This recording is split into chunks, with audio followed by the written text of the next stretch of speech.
ultimately, at the same time, you know, Elvis Presley changed everybody's life. Except I think he was, they had the Dorsey Brothers, it was his first performance. And my mom has a picture of me with chicken pox in front of the TV, and in front of the Christmas tree and the TV, with a ukulele in my hand. And I was in first grade, so that was... That's what, 6? Oh, that was 1907. Great man. God, you look good. I wouldn't Years give you ago. my dates. You don't have to give me dates. Now, how old were you when that? I was in first grade. First grade. Yeah. Which is what, 6 or 7? 7. Yeah, 7. Yeah. And that Elvis doing that. I don't think it was Hound Dog, the first song he did. Jailhouse Rock. Was it Jailhouse Rock? Yeah. Whatever the It could have been. Whatever the song was that Elvis did, it was a piece of black music from the Delta, Right. which came out of such an incredible cauldron of influences from field songs and church music, and then this incredible African tradition of hollering, field hollering, Right. that we all, you know, when whatever it was, you know, 1, 2, Piatt's County Jail. You were like, yeah. what is that? and he was doing all this stuff, and we all went, Mom, I'm going to do that. And it's a white guy. But the thing was, at that age, I think our moms all thought it was cute.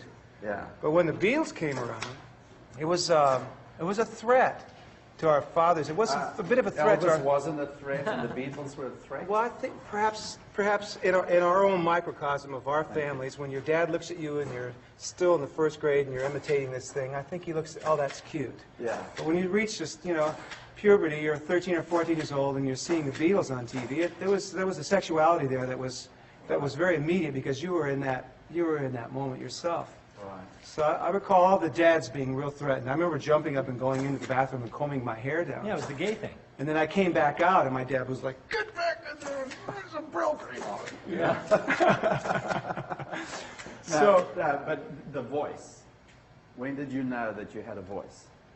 that took, I don't know. Then I started writing lyrics. So then I was into. You started writing lyrics before you knew you were going to sing? Yeah.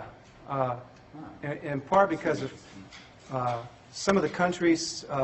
Remember that tune, Johnny Horton song? In 1814, we took a little trip. Where's he?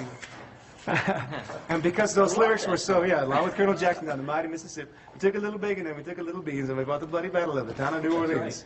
Well, that was the same as, you know, down in Louisiana, down in New Orleans, way back up in the woods of money evergreens, which came out of, I found out later, a whole series of writers that were in the 40s and in Arkansas and Mississippi, right around that area. So that whole thing was working there about 10 years before it got to us. Rock and roll was an African-American euphemism for making love. Right.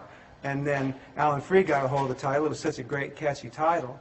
And with Maybelline, suddenly, you know, it was a pretty deep and thick, wonderful thing that was going on right there.